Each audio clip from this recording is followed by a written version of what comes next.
பறவை அல்லது விலங்கு இவைகளை அகப்படுத்தும்படி அவைகள் அடிக்கடி சஞ்சரிக்கும் பாதைகளில் அவைகளுக்கே தெரியாமல் அவைகளை பிடிக்க மறைத்து வைப்பதின் பெயர்தான் கண்ணி. இவன் எப்படியாவது அகப்படுத்திடணும். நீங்க கவனிச்சீங்கன்னா தெரியும், கண்ணியில் அகப்படுறது வரைக்கும் அந்த பறவைக்குன்னு ஒரு சுதந்திரம் உண்டு, அந்த மிருகத்துக்குன்னு ஒரு சுதந்திரம் உண்டு. எது வரைக்கும் அப்படின்னா இந்த கண்ணியில அகப்படுத்துறது வரைக்கும். ஆனா கண்ணியில அகப்பட்டதுக்கு அப்புறம் அதை என்ன செய்யணும்னு தீர்மானிக்கிறது யாரா இருப்பாங்க அப்படின்னா, யார் அந்த கண்ணி வச்சாங்களோ அவங்கள தான் இருப்பாங்க.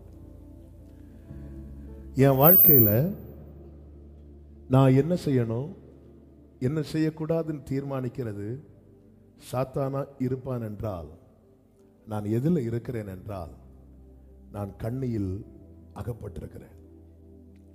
பவுல் சொல்ற நன்மை செய்யணும்னு ஆசை இருக்கு, ஆனா நான் என்ன செய்யறேன் அப்படின்னா தீமை செய்யறேன். நன்மை செய்யணும்னு ஆசை இருக்கு, பாவம் செய்யக்கூடாதுன்னு தான் நினைக்கிறேன், ஆனா பாவம் செஞ்சிடறேன். ஜோமனும் நினைக்கிறேன், ஆனா அந்த நேரத்தில் வேற ஏதோ செஞ்சிட்டு இருக்கிறேன். இதெல்லாம் எதை காண்பிக்கிறது அப்படின்னா, நாம் அவனுடைய கண்ணியிலே அவனுடைய பிடியிலே இருக்கிறோம்.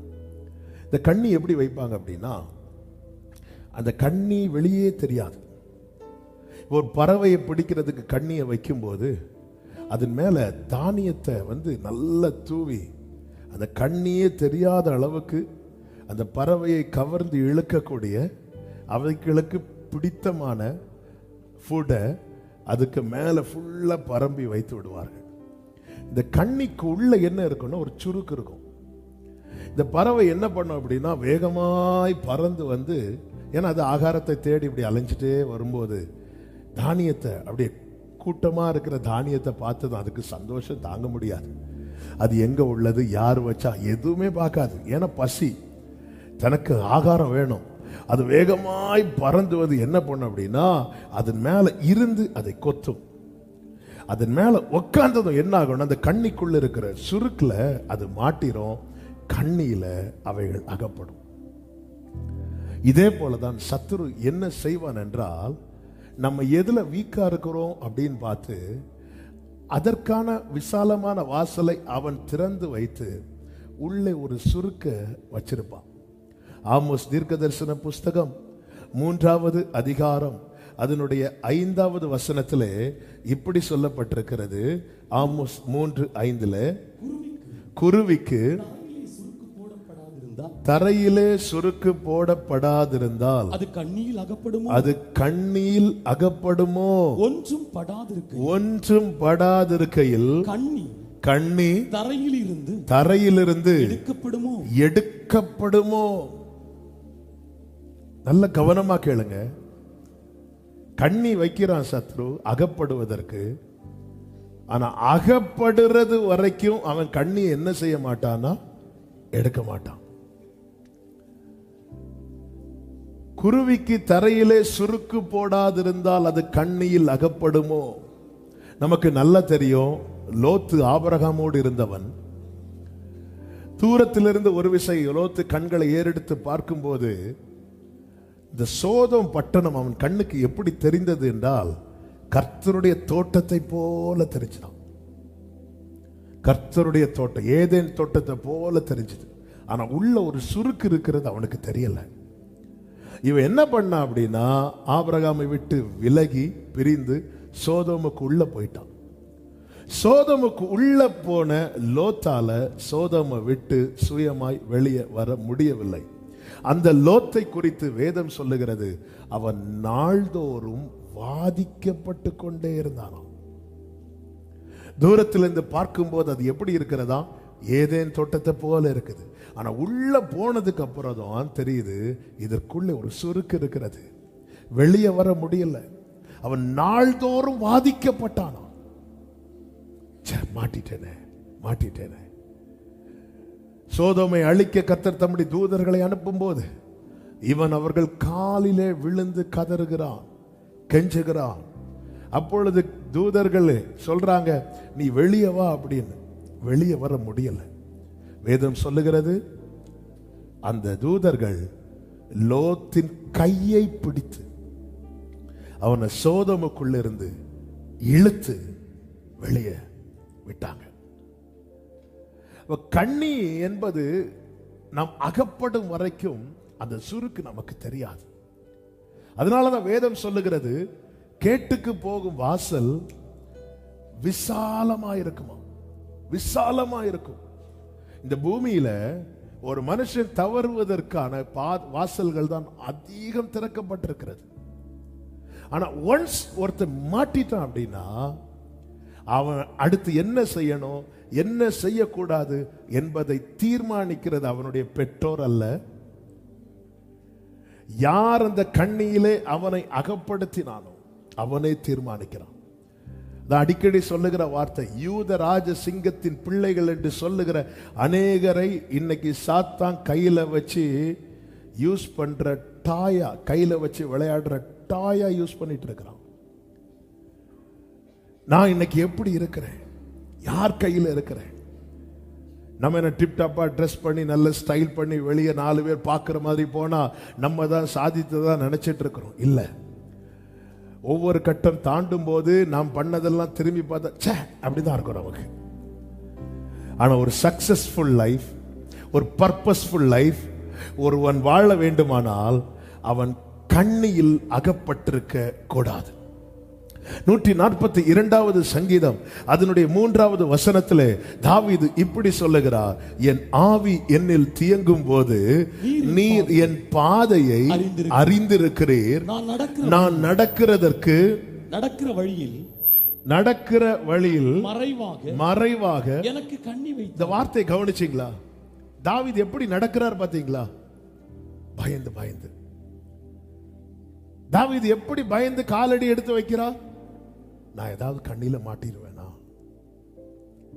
நான் ஏதாவது கண்ணில் அகப்பட்டு விடுவேனோ, என் ஆவி என்னில் தியங்கும் போது நீர் என் பாதையை அறிந்திருக்கிறீர். தாவீது யார்? ஒரு பெரிய ராஜா.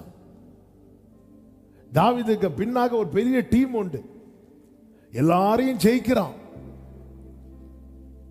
எங்க போனாலும் வெற்றி. தாவீதுக்கு தோல்வி இல்லை, தாவீது எங்கேயுமே தோக்கல. அப்படி இருந்தும் தாவீது ஒவ்வொரு ஸ்டெப்ப எவ்வளவு கேர்ஃபுல்லா எடுத்து வைக்கிறான் தெரியுமா? ஏன் கேர்ஃபுல்லா எடுத்து வைக்கிறான்னா, சவுல் என்பவன் எங்க வேணாலும் எனக்கு கண்ணி வச்சிருக்கலாம். நான் கொஞ்சம் அசதி ஆயிட்டேனா, நான் கொஞ்சம் நிர்விசாரமா இருந்துட்டேனா, என்னை அகப்படுத்துவது சவுலுக்கு எளிது. ஒன்ஸ் நான் சவுல் கையில் அகப்பட்டு விட்டால் அதன் பிறகு அவன் என்னை வச்சிருக்க மாட்டான். திருடன் திருடவும் கொல்லவும் அழிக்கவும் வருகிறான். ஒரு தேவ பிள்ளை, அழைக்கப்பட்ட தெரிந்தெடுக்கப்பட்ட தேவ திட்டமுடைய தேவ அபிஷேகம் பெற்ற ஒரு தேவ பிள்ளை தன் பாதையை குறித்த கவனம் மிக மிக தேவை. ஆண்டவரே, என் ஆவி என்னில் தியங்கும் போது நீர் என் பாதை அறிந்திருக்கிறீர். ஏன் இந்த பயம் வருது? எங்க கண்ணி வைத்திருப்பான் தெரியாது. எனவேதான் வேதம் சொல்லுகிறது, ஞானமாய் நடந்து காலத்தை பிரயோஜனப்படுத்திக் கொள்ளுங்கள். நல்ல கேளு, ஒன்ஸ் அகப்பட்டுட்டா அகப்பட்டதுதான். இந்த சத்துருவின் நோக்கம் என்ன தெரியுமா?